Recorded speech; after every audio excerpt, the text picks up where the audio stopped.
নমস্কার বন্ধুরা, আপনাদের সবাইকে স্বাগত জানাচ্ছি আমাদের চ্যানেলে।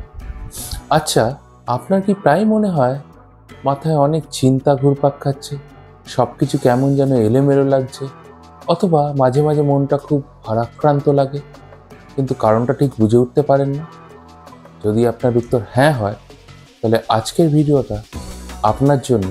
আজ আমি কথা বলবো একটি খুব সহজ কিন্তু অবিশ্বাস্যভাবে শক্তিশালী উপায় নিয়ে, জার্নালিং। হ্যাঁ, সহজ ভাষায় বললে নিজের মনের কথা ডায়েরিতে বা খাতায় লিখে রাখ।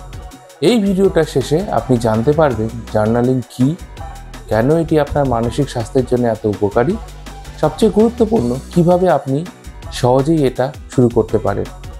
তাই শেষ পর্যন্ত অবশ্যই দেখুন। জার্নালিং আসলে কি?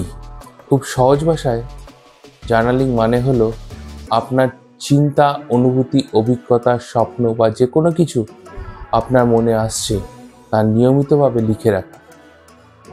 এটা অনেকটা ডায়েরি লেখার মতো, কিন্তু এখানে কোনো ধারাবাঁধার নিয়ম নেই। আপনার ব্যাকরণ ঠিক করতে হবে না, হাতের লেখা সুন্দর হতে হবে না, খুব গুছিয়ে লিখতে হবে না, এমন কোনো বাধ্যবাধকতা নেই। এটা একান্তই আপনার ব্যক্তিগত একটা জায়গা। জার্নালিং কেন জরুরি একটু জেনে নেওয়া যাক। এখন প্রশ্ন হলো, এই সাধারণ লেখার অভ্যাসটা আপনার মানসিক স্বাস্থ্যের জন্য কিভাবে উপকারী হতে পারে? আসুন জেনে নিই কিছু দারুণ উপকারিতা। 1. মানসিক চাপ কমায়। যখন আপনার মনের ভেতর চিন্তাগুলো, উদ্বেগের কারণগুলো লিখে ফেলেন, তখন মনে হয় যেন মনের বোঝা কিছুটা হালকা হলো।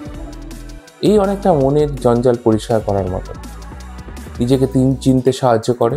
নিয়মিত লিখলে আপনার চিন্তার ধরন, আপনার আবেগ, কিসে আপনার ভালো লাগে বা খারাপ লাগে, এই বিষয়গুলো আরও স্পষ্টভাবে বুঝতে পারে। আপনি নিজেকে আরও ভালোভাবে চিনতে শুরু করেন। আবেগ নিয়ন্ত্রণে এটা সাহায্য করে।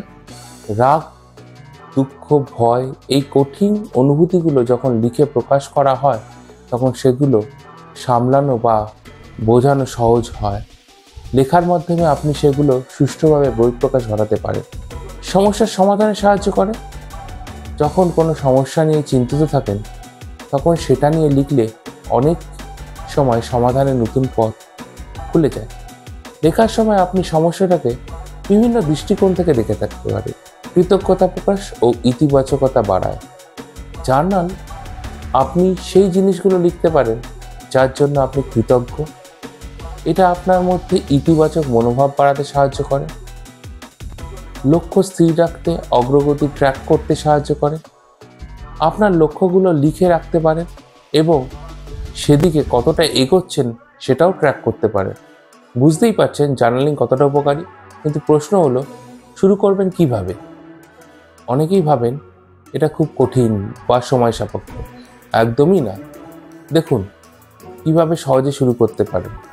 আপনার হাতের কাছে একটা নোটবুক, কলম নিয়ে নিতে পারেন।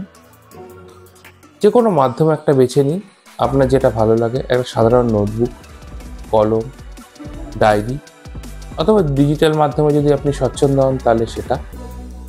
আপনার ফোন বা কম্পিউটার নোট অ্যাপস বা জার্নালিংয়ের জন্য বিশেষ অ্যাপ ব্যবহার করতে পারেন, যেমন আপনার ডে ওয়ান, এভেন্টন বা সাধারণত গুগল কিপ, এইগুলো ব্যবহার করতে পারেন।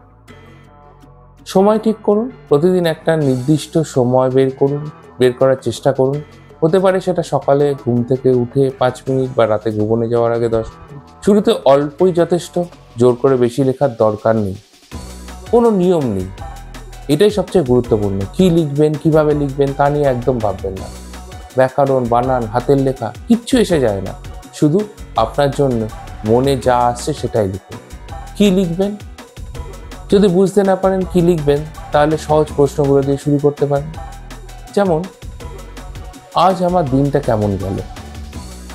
আজ কোন জিনিসটা আমাকে আনন্দ দিয়েছে?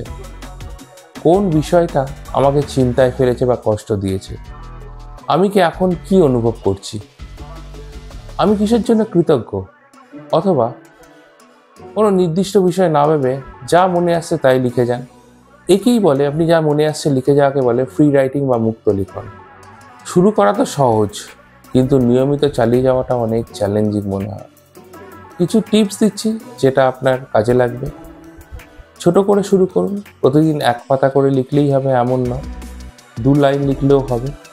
জার্নাল হাতের কাছে রাখুন, আপনার নোটবুক বা অ্যাপটি এমন জায়গায় রাখুন যাতে সহজেই চোখে পড়ে, মনে থাকে। জোর করবেন না, যদি কোনোদিন লিখতে ইচ্ছে না করে ঠিক আছে, জোর করে লেখার দরকার নেই, পরের দিন আবার চেষ্টা করব। এটিকে শাস্তির মতো ভাববেন না, এটি আপনার জন্য, আপনার ভালোর জন্য। এটিকে একটি আনন্দের অভ্যাসে পরিণত করার চেষ্টা করুন।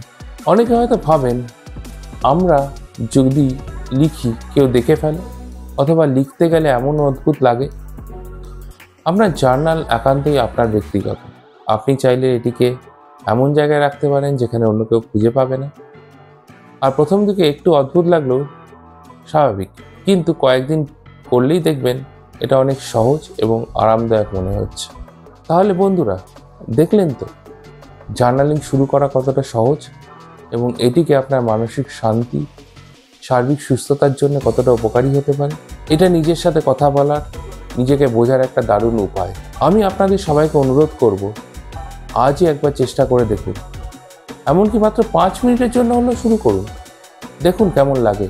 আজকের ভিডিওটা যদি আপনাদের ভালো লেগে থাকে বা কাজের মনে হয়, তাহলে প্লিজ একটা লাইক দিন, বন্ধুদের সাথে শেয়ার করুন। এটা উপকারে আসতে পারে। আর হ্যাঁ, আপনার যদি জার্নালি করে থাকেন বা শুরু করে দিয়েছেন বা শুরুর কথা ভাবছেন, আপনাদের অভিজ্ঞতা, চিন্তা নিজে কমেন্ট বক্সে লিখতে জানান। আমাদের চ্যানেলটি যদি এখনও সাবস্ক্রাইব না করে থাকে, তাহলে অবশ্যই সাবস্ক্রাইব করুন, বেল আইকনটা প্রেস করুন, যাতে নতুন ভিডিও এলে আপনারা জানতে পারেন। ধন্যবাদ, নমস্কার। আবার দেখা হবে পরের ভিডিওতে। কোন নতুন বিষয় নিয়ে আমরা ভিডিও করব সেটাও আপনি জানাতে পারেন। ততদিন পর্যন্ত ভালো থাকবেন, সুস্থ থাকবেন আর নিজেদের মনের যত্ন নিতে ভুলবেন না।